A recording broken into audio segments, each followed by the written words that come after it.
Titiksha is endurance or forbearance. It is an important qualification even in our daily life.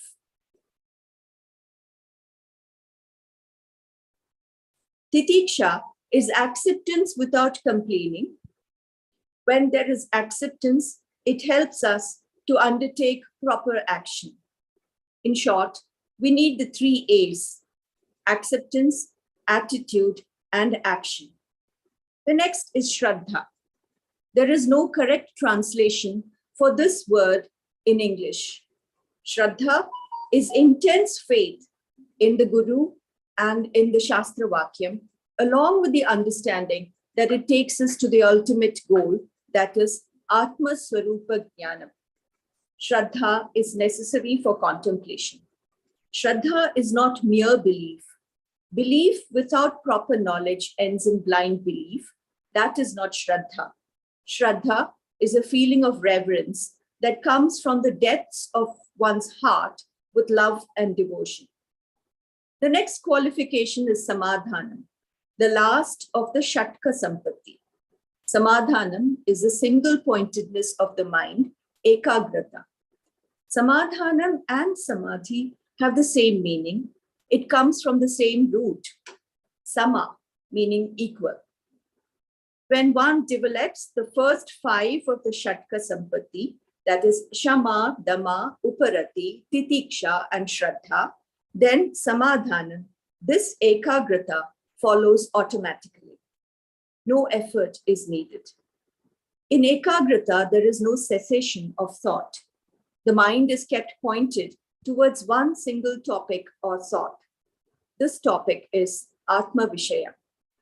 Even in our daily life, this is a very important qualification. We have to train to attain this quality from childhood itself. Swamiji explained all these qualifications elaborately. The mind gets energized because of Samadhanam. This leads us to the 4th sadhana of sadhana chatushteya, which is mumukshutva. The definition Shankaracharya gives is moksho me bhuyad iti ichha, the intense desire to achieve moksha. In the Mangalacharya shloka itself, it is mentioned by Shankaracharya that he writes this text for the benefit of the mumukshu. The person who desires mumukshutvam is a mumukshu. Moksha, or liberation in simple words, is owning up one's swarupam when we get liberated from our unnatural, unreal nature. Vedantic liberation is not the same as the 4 types of liberation mentioned in the Puranas, like Sarupyam, Sayujyam, Salokyam, and Shashti. With this, the first topic of Tattvabodha is over. With this study and practice, one becomes a qualified adhikari for the next step. The next step is the study of Tattvabodha. Tattvabodha is the discriminative knowledge of the ultimate truth, the Tattva. Swamiji will now take this today, to which we will listen with Shraddha. Hari Om.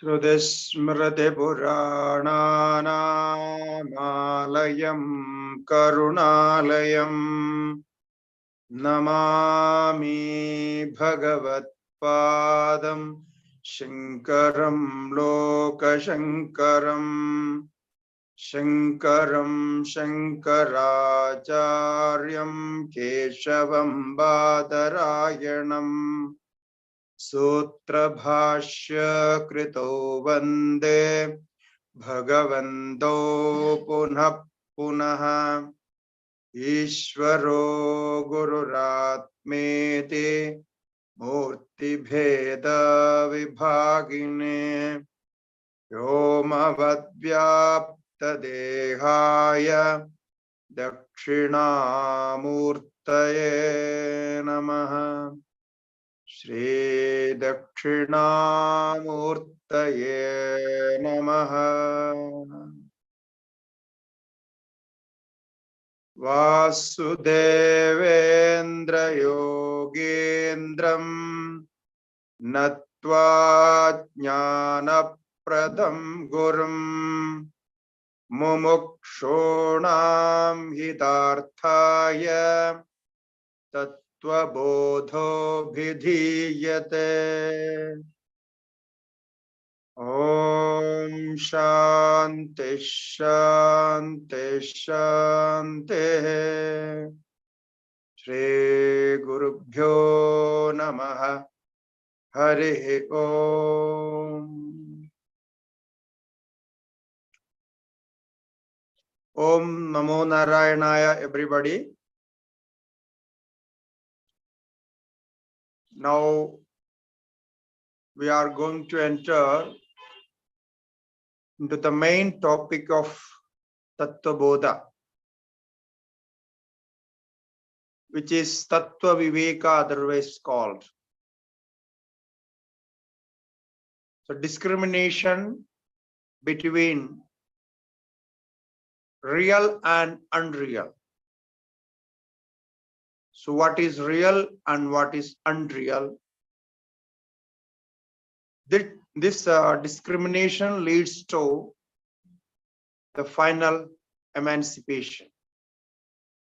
So this is the basic theory of Vedanta. So along with this theory, what we studied already, sadhana chatushtaya.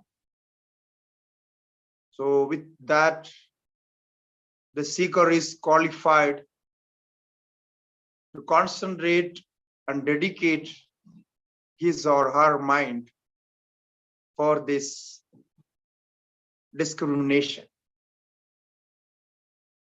Now, when there is some unsatisfaction in the mind, we have some desire to know something more. So what is already existing, what is already giving some effect, if that is not sufficient for us, our mind is not satisfied with that, then the inquiry comes. Therefore, this sadhana chatushtaya is most important part of sadhana, because it is giving the clarity of thought or the application of mind. One can how one can get into the real study of Vedanta. Now, this Vedantic study or any other scriptural studies is not forcefully done. There is no injunction for these studies. This is another important point regarding our scriptures. You are not forced to study something like this. If the inquiry comes, the desires come, and you want to know something more, reveal your mind, reveal your consciousness, experience something really in a good sense, something very positive. So then this inquiry comes, where I can get this, where I can satisfy my intellect in that super level, no, in that superior level. So then the Tattva Viveka, we need to know what is real Tattva and what is called unreal.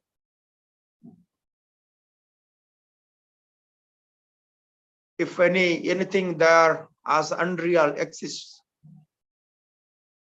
so what is that? And why we feel this unsatisfaction always?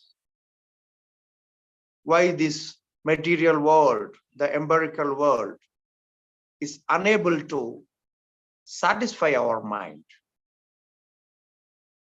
So when we are engaged in our duties, our works, our studies, we feel that we are doing something and achieving something. So this feel of achievement is giving us the life. It means that we are getting something. We feel that we are getting something. We are doing something. Our life is worthwhile. So we always try to engage ourselves, get some material benefits, some objects.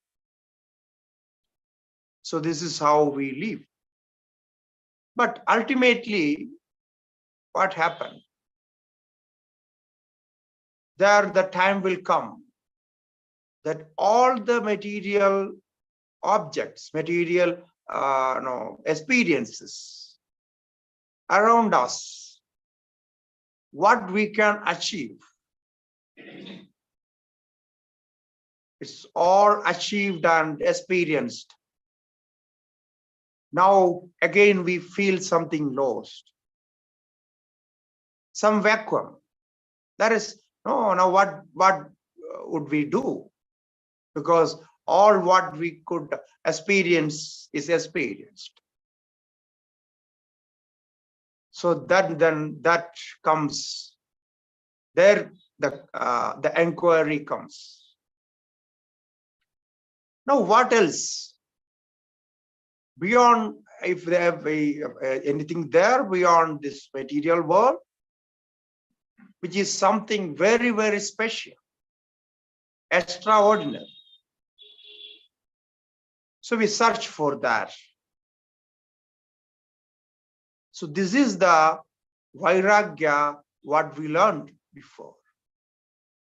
Because it's a state of mind. In this state of mind, the inquiry will come. So there is no other options, because we want to live more. We want to get more enjoyment, more happiness. But the material world is insufficient or unable to give us the real experience, real happiness. So there the Tattva Viveka starts. Now we will chant the first word of this portion. Tattva Viveka kaha Atma satyam tadanyat sarvam mithyeti.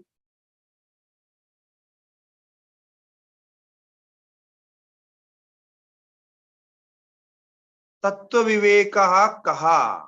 As usual, the question is asked by the student. What is Tattva Viveka? Tattva Viveka kaha. The discrimination of the reality. What is that discrimination of reality? Tattva, we can call it reality, truth, vivekaha, discrimination, or knowing correctly with the comparison of something else is called viveka. So the word meaning is like we are comparing two objects and then knowing both the objects correctly and getting the knowledge of that. This is called Tattvabodha. So the Viveka means there is Vivechanam, discrimination, separation. So it means there is something mixed up. There is some confusion. There is some superimposition. Something is known as something else. The one object is not known as something else. This is called aviveka. So here, Tattvabodha. So we are separating the reality from unreal. So by this time, we will be ready to do that. So what is real and what is unreal? Now, if we think about what is real and what is unreal, how we can decide, how the intellect can work on this? Is there any method that give us the way to work on this? We need definitions. Unless we are not experiencing the reality, we need to know the object by definitions. There is no other way. Because first the intellect should get the correct knowledge of, correct cognition of the object which we are going to do or we are taking up for the research. So this book, even though it is very small, is considered as one of the basic book on Vedanta. But it follows the system. This is systematically established, very simple and systematic. Now, when a student asks, a seeker asks, what is Tattvabodha? What is you are calling as discrimination of truth? Now let me know. So now what the teacher can say? How can he show the student what is Tattva and what is Viveka? He can only give the definitions. No, what is Tattva and what is Viveka? As I said, first we take the word meanings, then the definitions. And definitions give some informations about the object. Now again, we have to do some inquiry, some research on that. So after that, you will get you will get into that and more deeper level, then it may reveal if your mind is fully applied.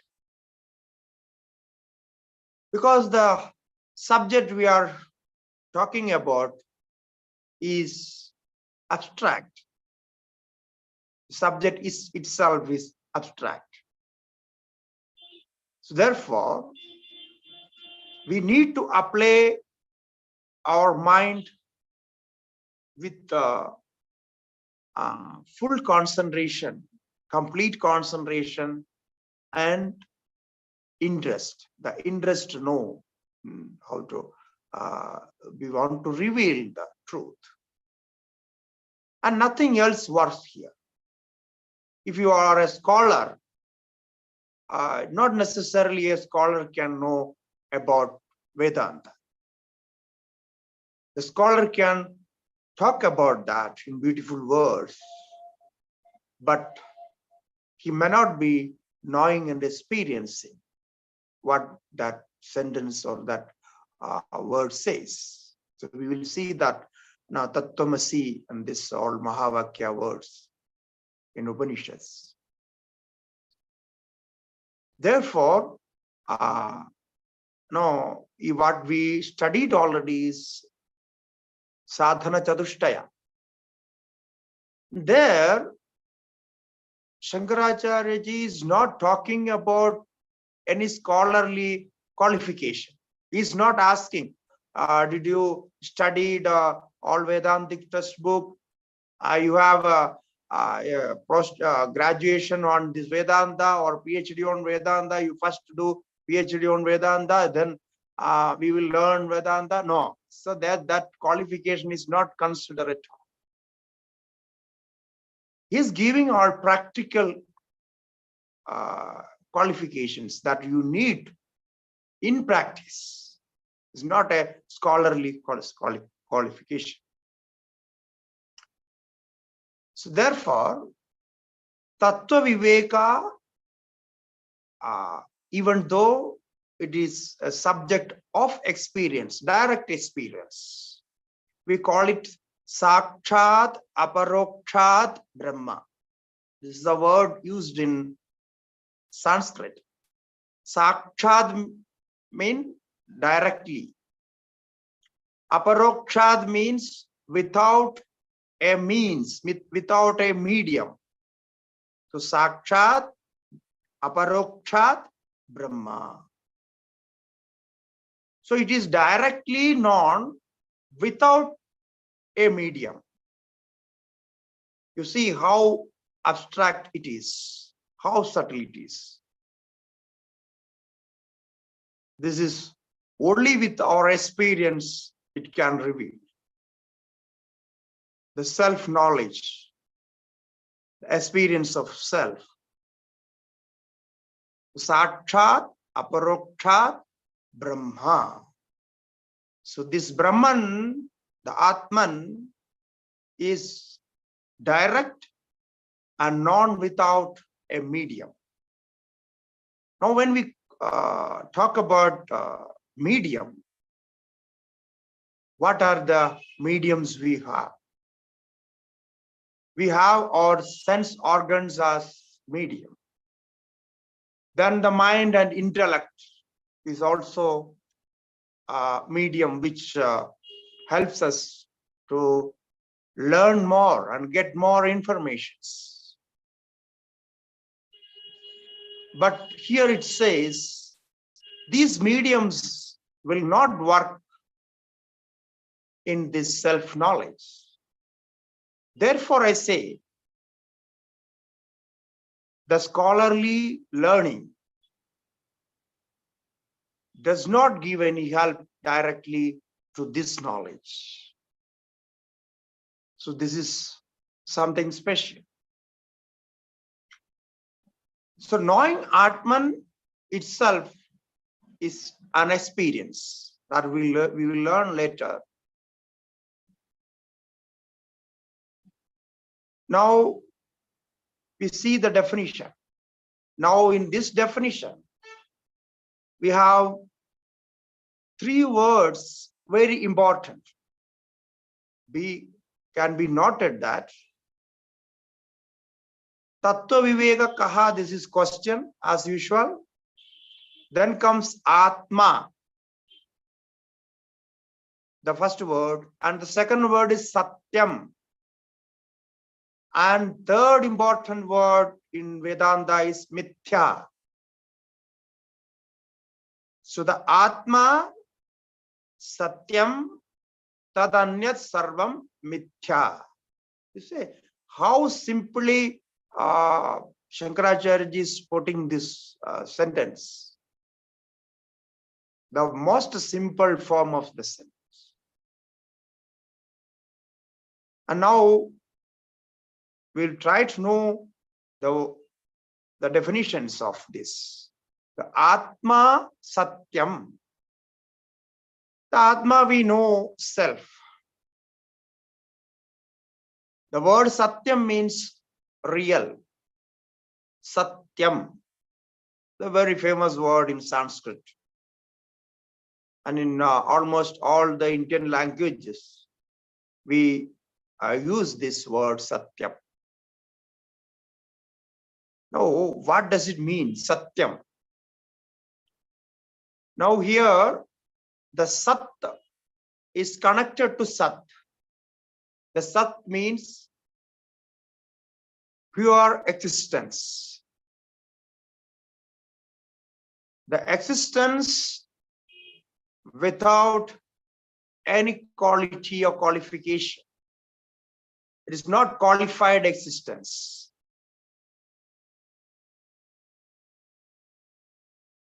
It is without qualities. So pure existence, which we experience in our deep sleep state, without conditions, without any action, nothing is there. Even mind is not working, intellect is not working there. So there what we experience is called Sat. It is pronounced as Sat. Sat.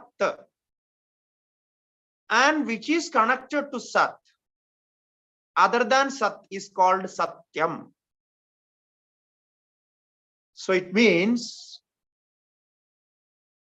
the existence which is always there, which remains in all the three states of time.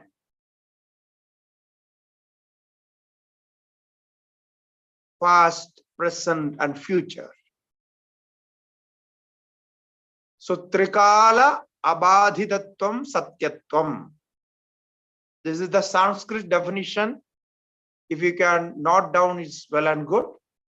Trikala Abadhitatvam Satyatvam.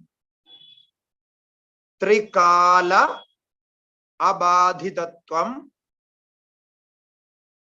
Satyatvam. Trikala means in all the three states of time, the past, present, and future. Abadhitatva means which is not violating the presence. It means it is always present there. Trikala Abadhitatvam. That is called Satyatvam. Now, what is the speciality of this definition? In all the three states of time, which is conditioned, because past and present and future is conditioned. The time is conditioned. And this is connected to mind. We know that. It is always there. We can simply say it is always there. It is its existence is eternal, eternally being. But now, when we see the past and present, our mind works with the past and present conditions. What we experienced in the past is compared and connected with the present. And present is known by the experience or the impressions of mind that is already experienced. The present is not through that, with the conditioned mind. So when we say the conditioned mind, what is the condition? The previous experience is the condition. Or the information we got from somewhere, maybe some book or somewhere. So we got some information and mind made the condition. So with this, we see the present. So in our mind, what was in the past is not real because it is gone. And which is in the present, for the time being, we believe this is going to exist. But it is not true, that we know. And when we compare with the past and present, with this past and present, we try to know the future also, because the future is imagined. So this is the difference between the Satyatvam and the experience what we have. Now in all these three states of time, we are not taking the object as one and the same. We don't know any object which is the same in all these three states. For example, if we take our own body, this body was something else few years before. And now it is something, some changes, some differences. And in future, of course, it will be changed. So there, we cannot say we are having the same body. No, if body is changing. And what about mind? Mind is also changed.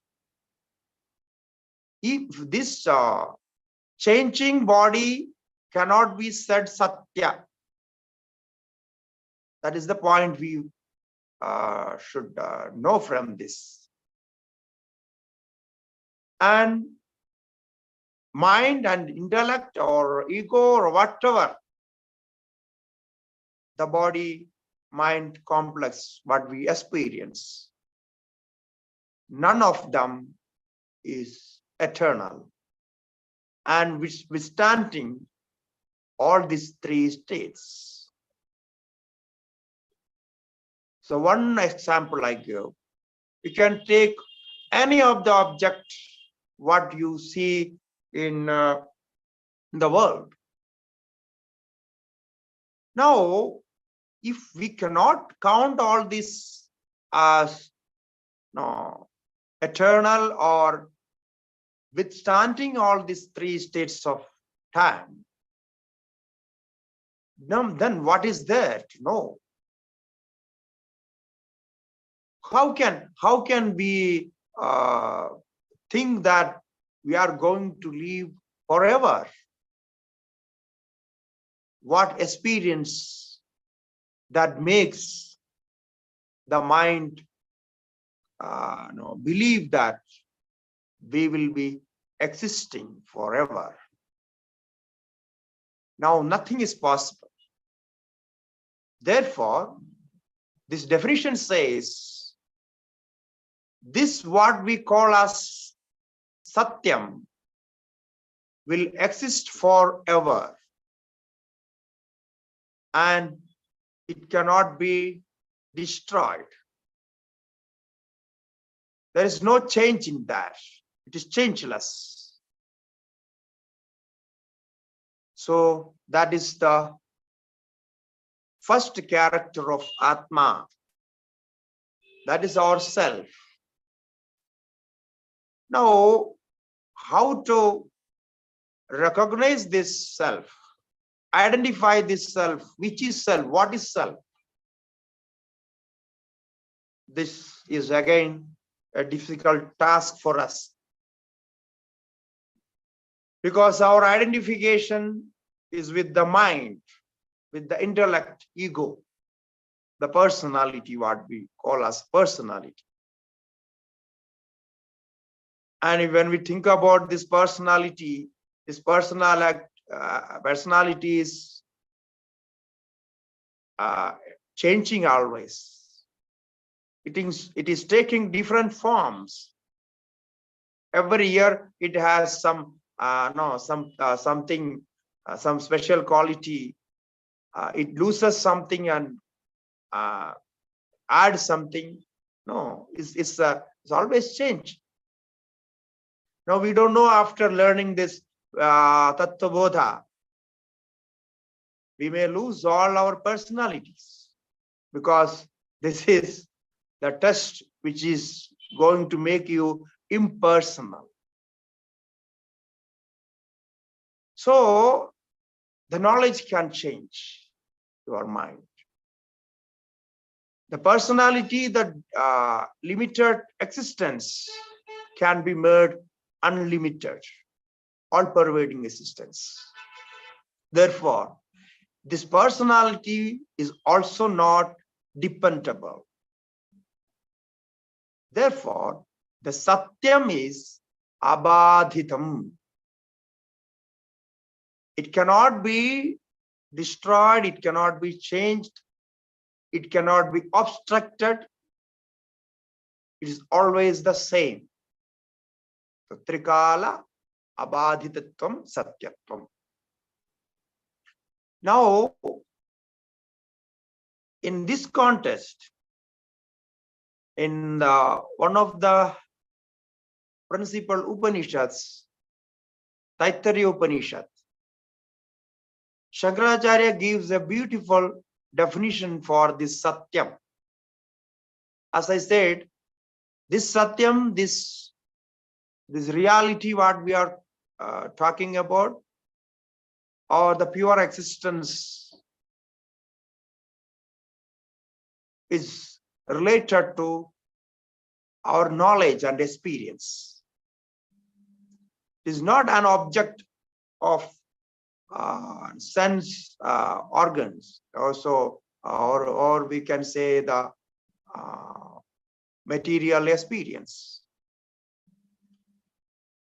It is related to our own self-experience. Now, that definition, we will learn this definition from Shankaracharya's commentary on Taittiriya Upanishad. Okay, I will just pronounce that Sanskrit word and give the meaning. It says, Yadrupena Yadnischitam Tadrupam Navyabhicharati Tatsatyam. Now, when we talk about an eternal object, how can we understand that? What is the logic to understand that? He gives that logic. Yadrupena yatnishchitam. You see, you have seen an object and you perceived it, and the perception says that this object is a book. Now I say I know the book. So the shape of the book, size of the book, sometimes even the matter of the book, the subject of the book. So when I see book, I know that this is book. But after some time, in another occasion, if this knowledge changes, then that is not Satyam. Yadrupena yat nishchitam. What is known in one occasion at the first sight, if that is changed, that violates in another occasion, then that is not Satyam. If it doesn't violate, then that is Satyam. So if we take the same example, I saw a book and my cognition was this is book.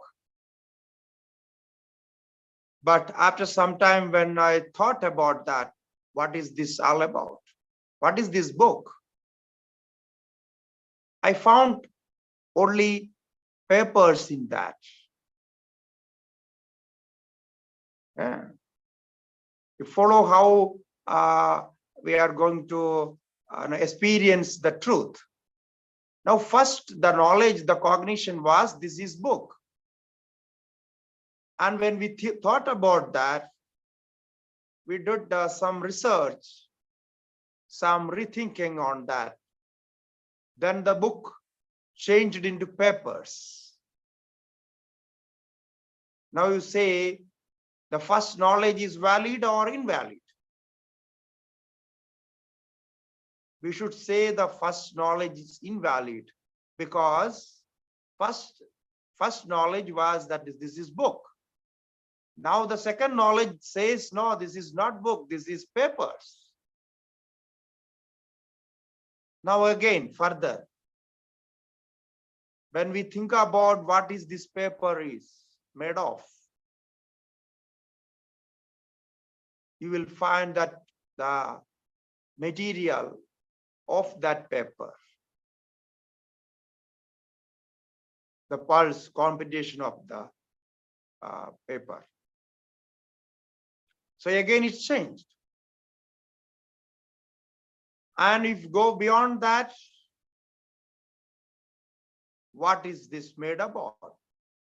Made of some materials, some other materials, which is more real in that sense.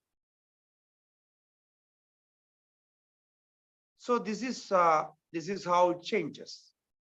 If we chemically analyze the paper, what it is, then we may find there some carbon parts and some other material in that. And again we do something. What is carbon? What is this? So these are all gases, nothing but gases. Now, what is real there? Now, how can we call the knowledge real that first we got as a book?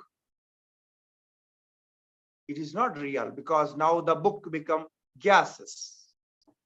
That is the reality of the book. So therefore, the knowledge first we got was not right, it's not valid because it changed its form. It is not standing in a point. It proved to be unreal, invalid.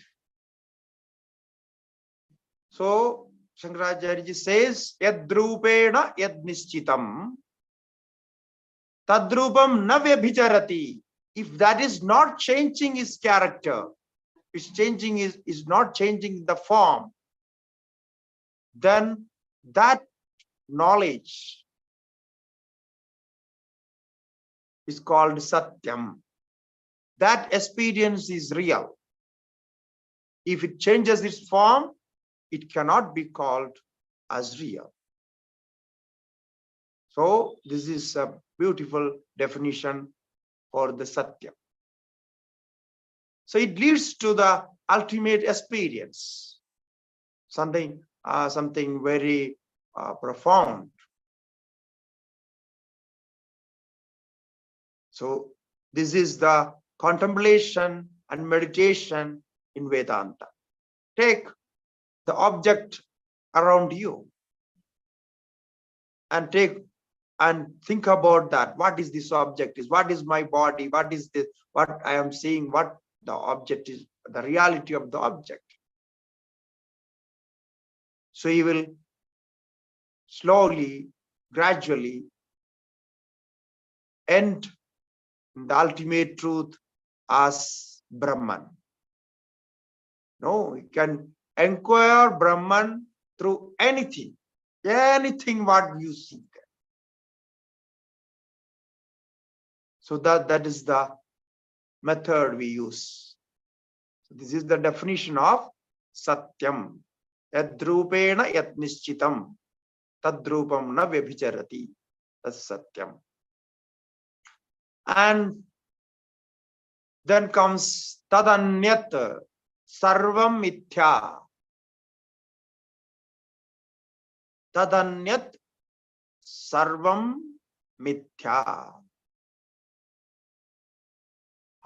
So other than this,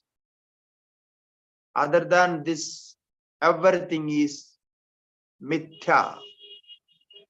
Mithya. So this word is also very famous in Vedanta. So the Atma only Satyam. The real existence is Atma, and other than Atma, so which are not considered as Atma, not known as Atma. So other than self, everything else is Mithya. So the word Mithya in Vedanta is also confusing because of its wrong translation. When we say Mithya, it doesn't mean non-existent. The first thing we have to remember is when Vedanta says Mithya, it doesn't mean it is non-existent.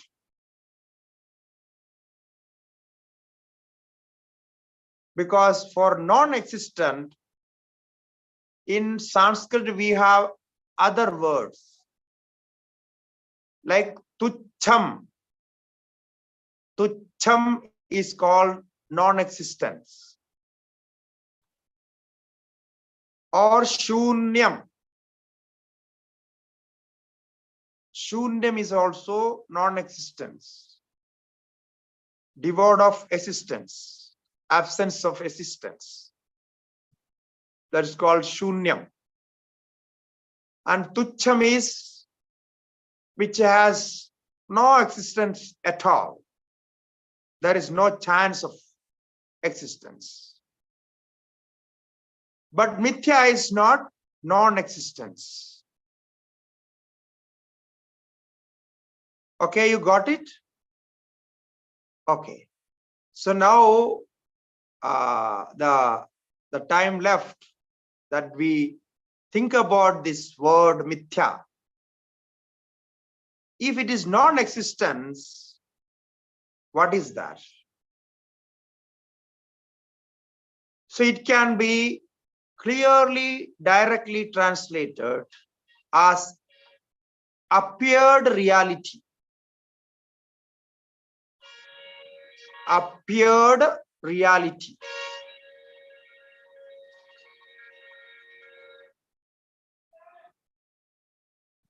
The appeared reality is called mithya. It seems to be real, but it's not real. Because its existence is not as satyam. It always changes. In one occasion is something else, and another occasion is something else, and it's always keep on changing, constantly changing.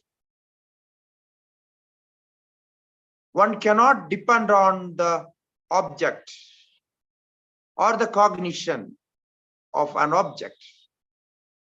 So that is mithya, the appeared reality, the false reality. But it should not be translated as non-existence or illusory or like that, because it has some differences. Now, mithya can be as a second translation in the method of Vedanta. We call it superimposition. The object which is superimposed is called mithya. As per the grammar, the word mithya is indeclinable. I think most of you know what is indeclinables in grammar. The mithya word is indeclinable. But the satyam is not like that. Satyam can be declined.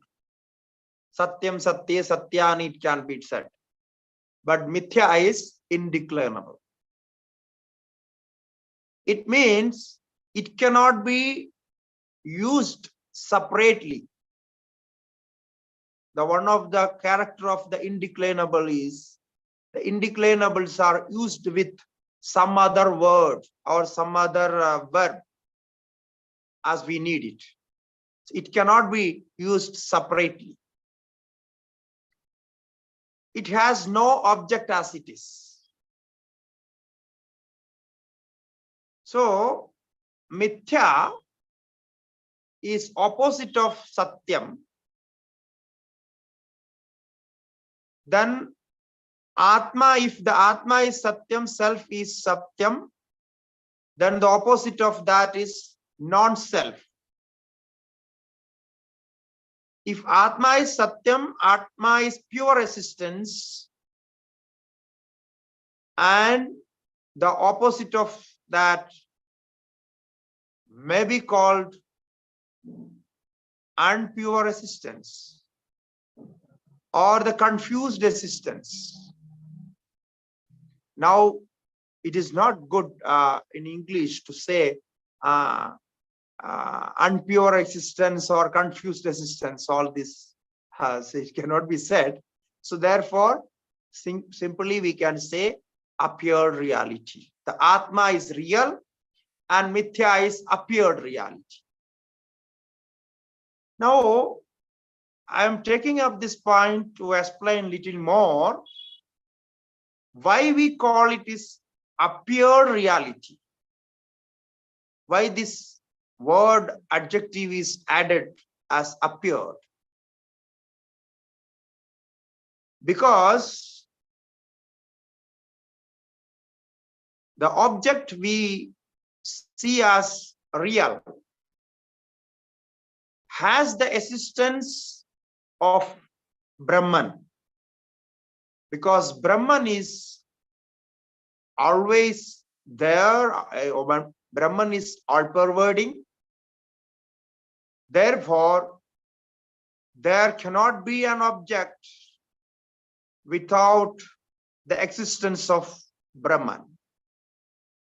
So the Brahman is the substratum of all the manifestations. Brahman is the primary cause, the ultimate cause of all the developments and changes. So even for this mithya change, the mithya, the reality is Brahman only. But it is appeared as something else, superimposed as something else. So therefore, the object is called mithya. Now, we can take the same example, but we examined little just now. The book, the example of book. So seeing the paper, we call book as different from papers, although it is not different. We are not calling the book as papers. When we go to a bookshop, we ask for a book, not a bundle of paper. The reality is the book is a one bundle of papers.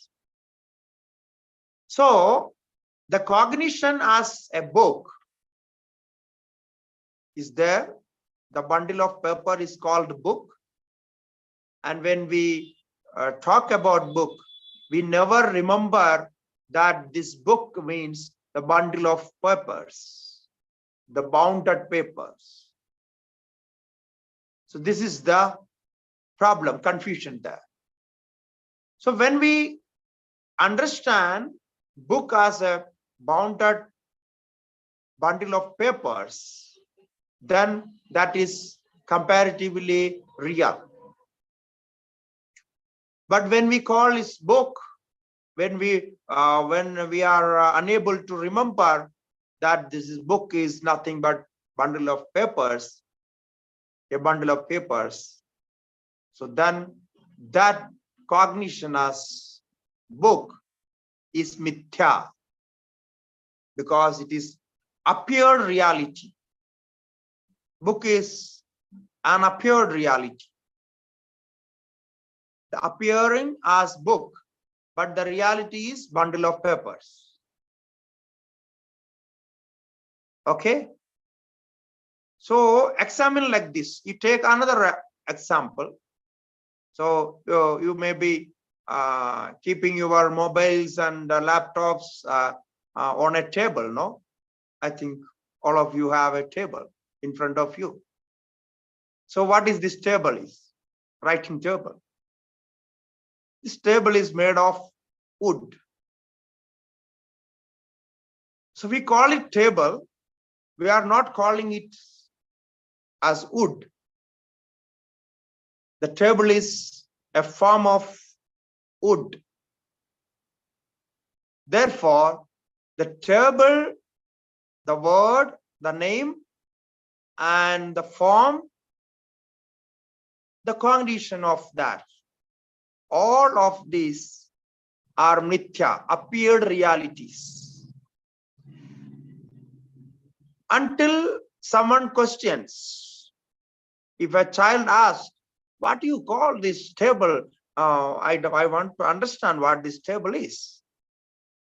So then you have to define what the table is. You have to explain to the child that this is made of wood and the carpenter make it, and this is how it is made, and all this. If you can show it in the YouTube video, then that is everything is explained. So now you see, when the child asks, what is this table of? Why do you call it is a table? Because it is wood. Why don't you call it is a wood? What is the reason? You have any, can you answer? No. You have no answer for that. Because child sees everything directly. Child has no conditioned mind. So he asked, why you call this wood, piece of wood as table? So you have no answer. That is how the mithya is. When you question the mithya, the appeared reality, the wrong cognition, you have no answer. Why you call this? Why we have this? There is no answer. So this is the understanding of mithya, the appeared reality. Now Vedanta says the whole world, the objects you see in front, is appeared reality. The reason is you don't know the cause and the substratum of this appearance. When we know the substratum of the appearance, then we know the reality. Then the forms and names changes. We don't feel comfortable calling a table when we think about the wood there. We accept this is made of wood. But the name is famous. We have to call a different form of wood as table. Similarly, if we take the body, the physical body, we call it a human body. Now we have to understand what this body is made of, how it becomes human, what is the humanity in this body.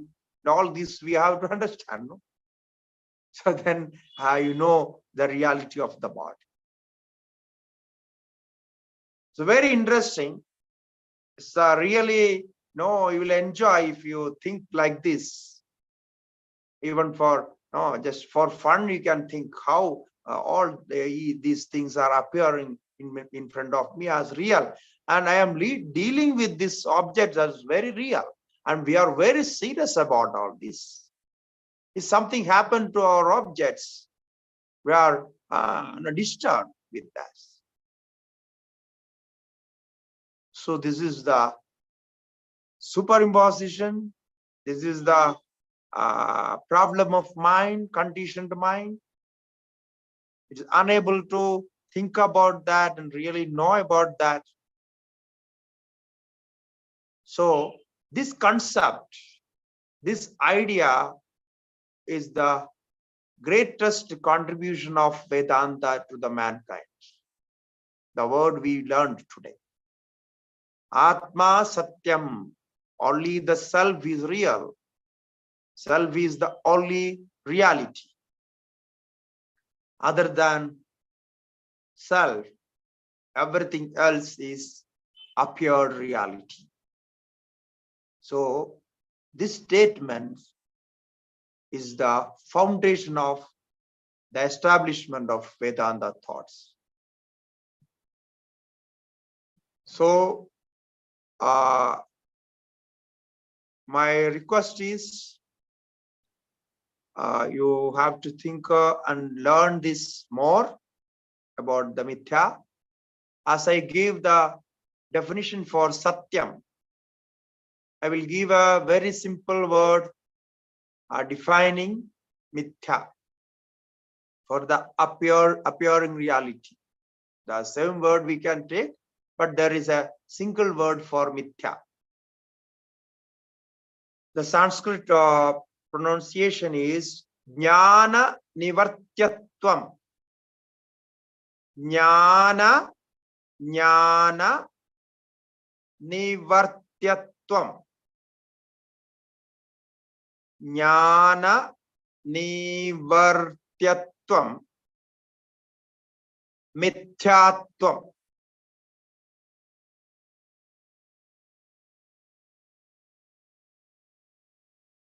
Jnana Nivartyatvam Mithyatvam. Okay. So it says how we can identify what is mithya. So the object mithya is jnana nivartya. So which is fit to be extinguished by valid knowledge. The object which is fit to be extinguished or changed by correct knowledge, valid knowledge.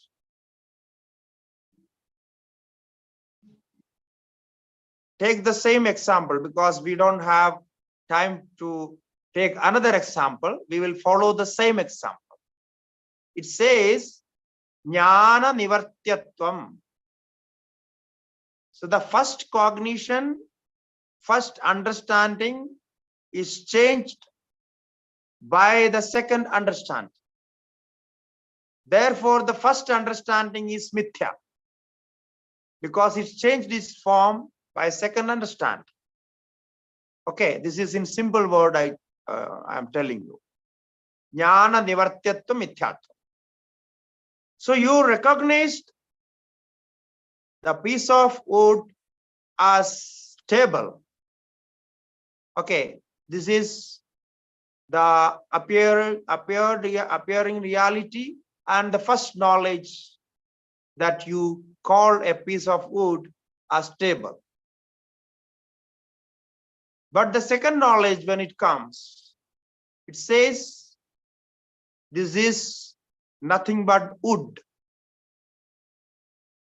So the wood is called or known as stable. And when the real knowledge comes, the table doesn't exist, because only wood exists there.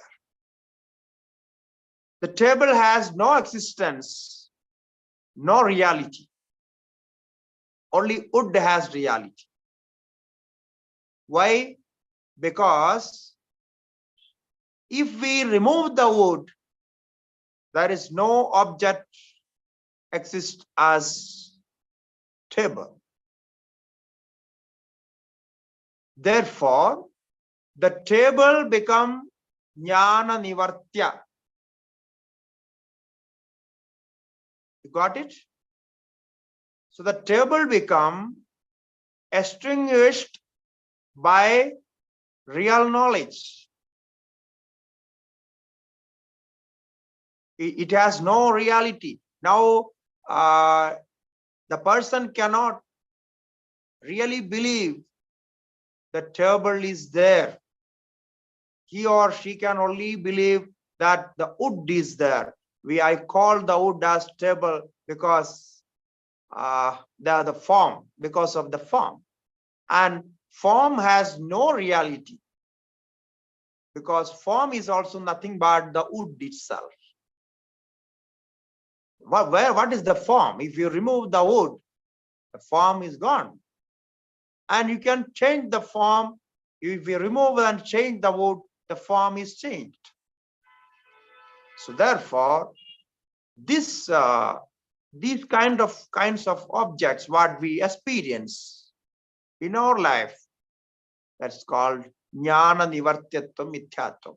Now you try to understand, try to count all the objects you experience, and make a list of this. How many are mithya and how many are satyam? You will not find any of them as satyam. So only Atma is satyam. Only the self is satyam. So you do contemplation on this, and we will take up this point once again in next session, and learn little more technical things related to this. Okay, so today I took 10 more minutes. So over to you for the questions. Swamiji, there is a question in the chat from VV. Pranam Swamiji, when you say that past, present, future is connected to the mind, does that mean when the mind is still, the sense of time is not experienced?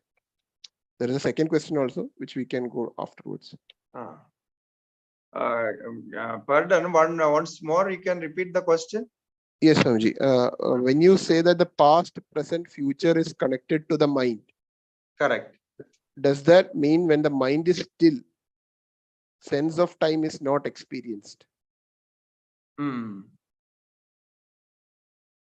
see, the past and present and future is connected to the mind, because when there is mind, you have the awareness of time.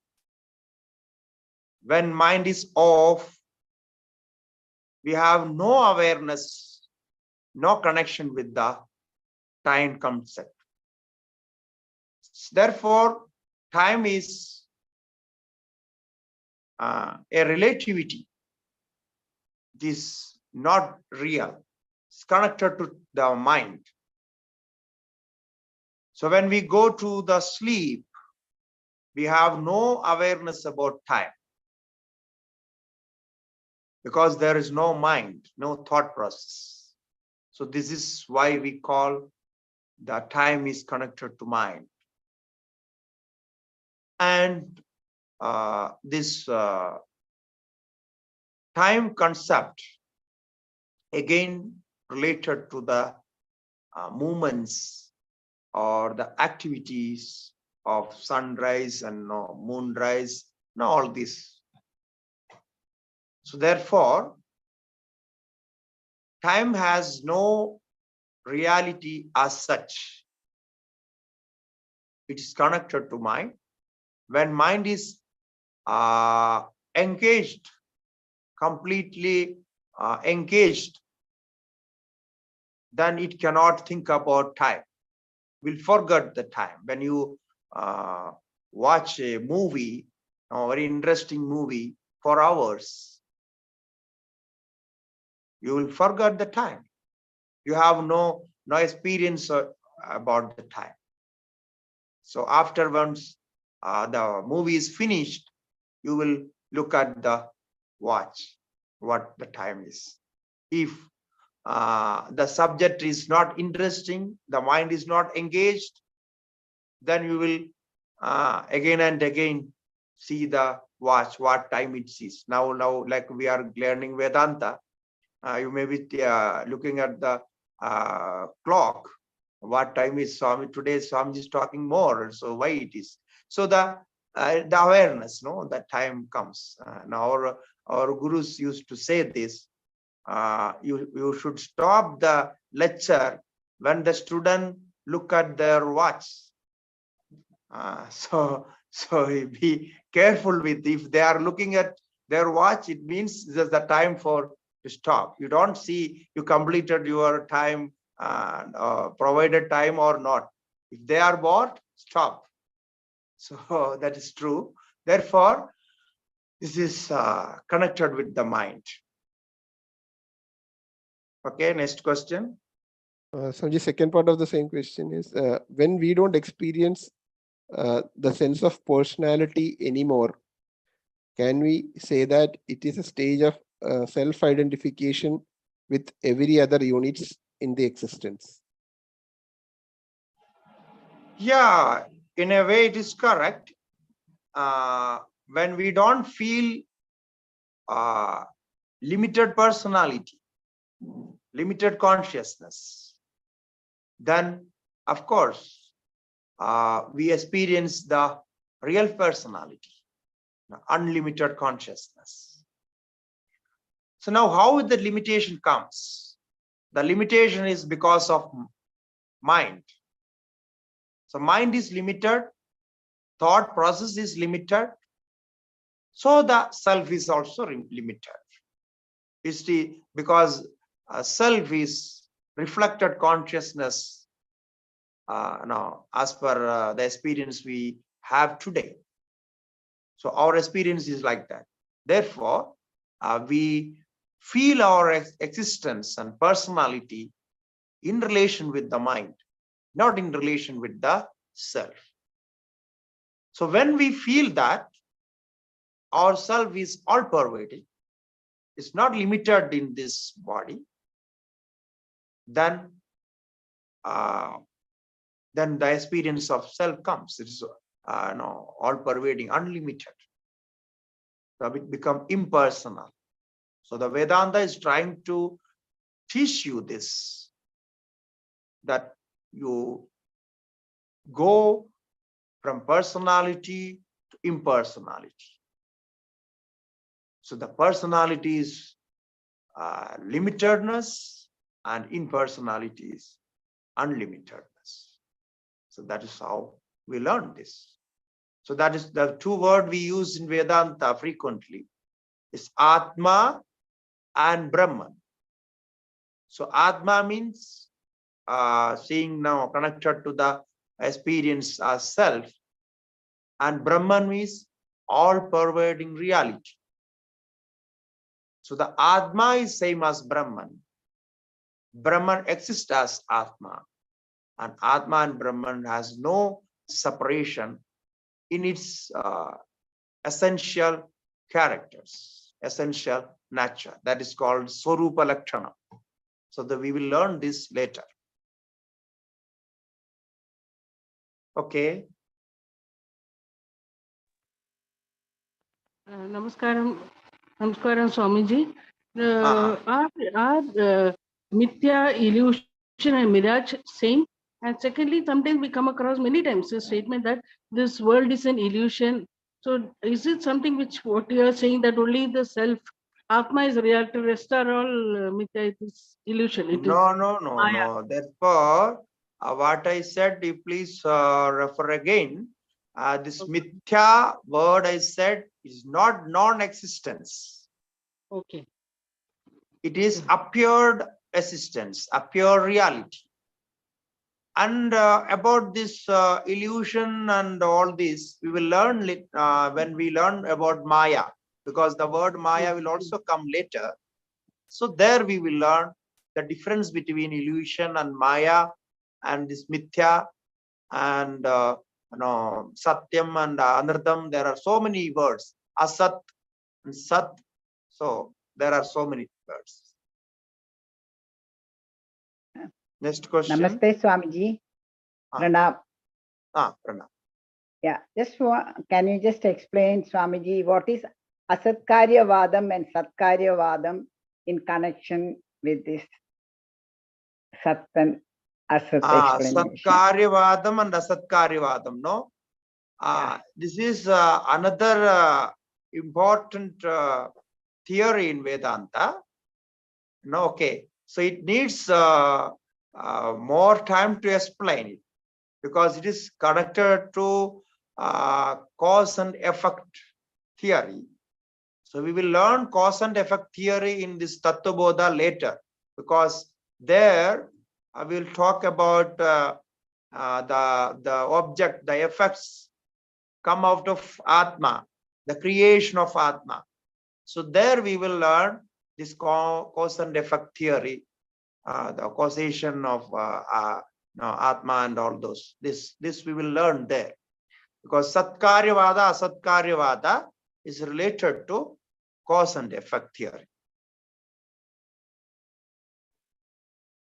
Om Swamiji. Om Maharaj. Swamiji, I had a doubt regarding the usage of the word mind, senses, intellect.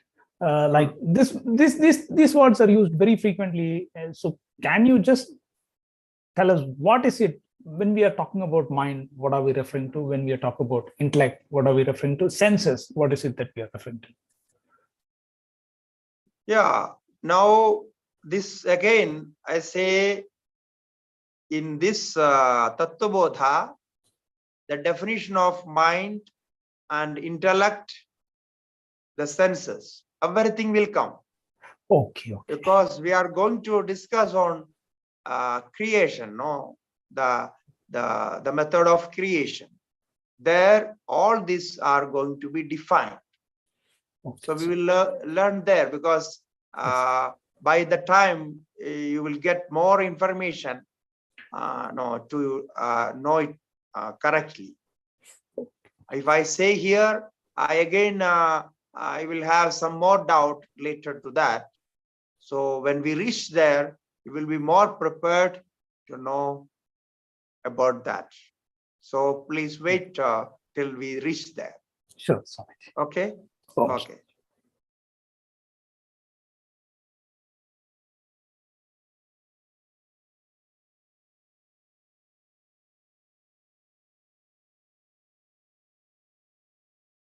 Swamiji, from the earlier example, Swamiji mentioned about time not existing when the mind is still.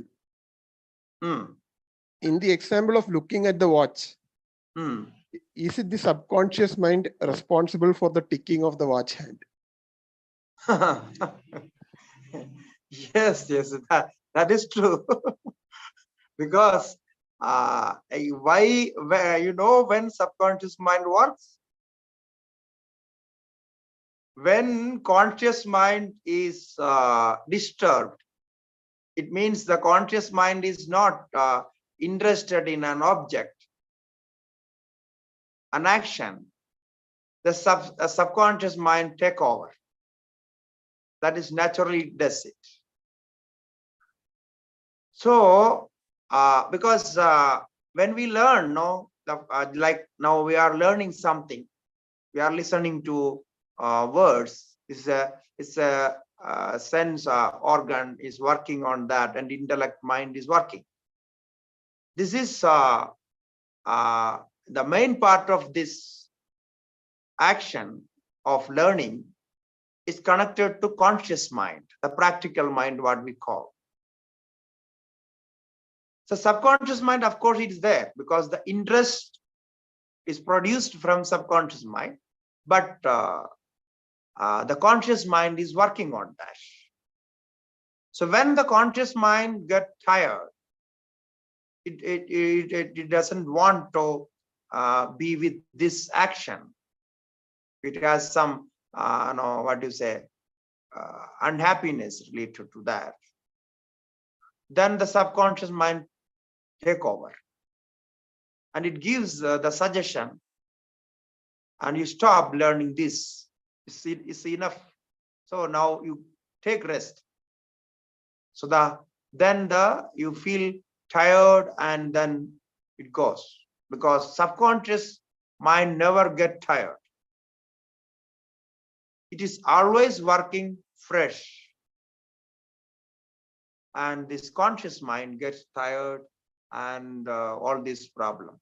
And another problem is subconscious mind cannot work with all this perception on all this process without conscious mind.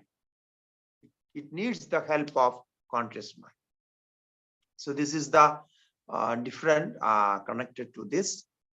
But you can see that when you are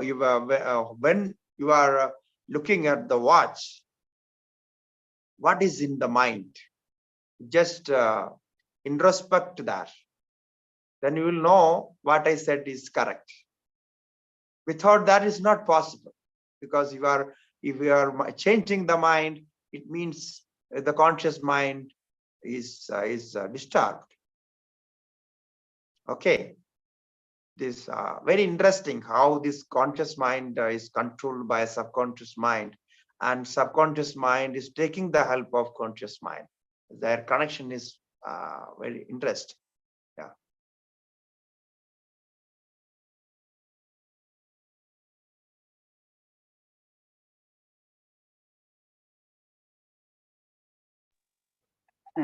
Hari Om Swamiji, one more question. Is the Maya and Mithya, we can just take it synonymous? No. Maya and Mithya is not synonymous.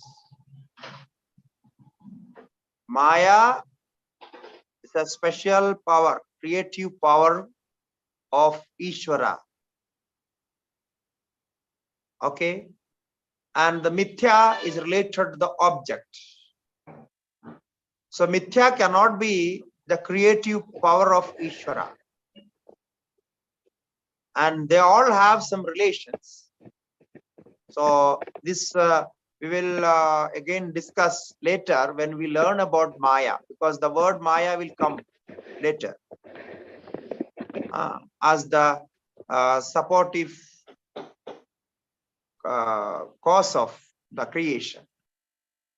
No, the cause which is connected to the consciousness, and then whatever we see as objects, the manifestation is from Maya, and then we will know the relation with the Ishvara, the God, and the Maya.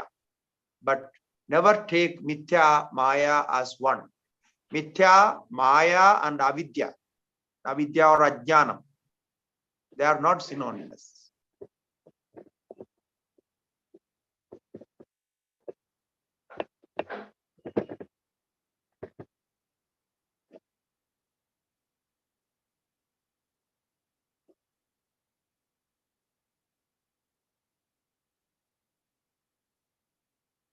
Any other question? No other questions so far. Okay. So thank you. Thank you, everybody. Hari Om. We conclude here. Om Purnamatah Purnamitam Purnat Purnamudassyate Purnasya Purnamadaya Purnameva Vasishyate. Om Shanti Shanti Shanti. If anybody can write and share with this group all the definitions what we learned, because sometimes writing down is difficult with the Sanskrit words. So if transliteration is there, then it is easy. So any of the admins or they can, if somebody can do that, anybody can do that who are interested. And if just give the definitions. So once more, we can go into the lecture and get the jnana nivartyatvam, mithyatvam and all those things. So they can learn the one without even who do not know Sanskrit and writing those words. Okay. Thank you. Hari Om.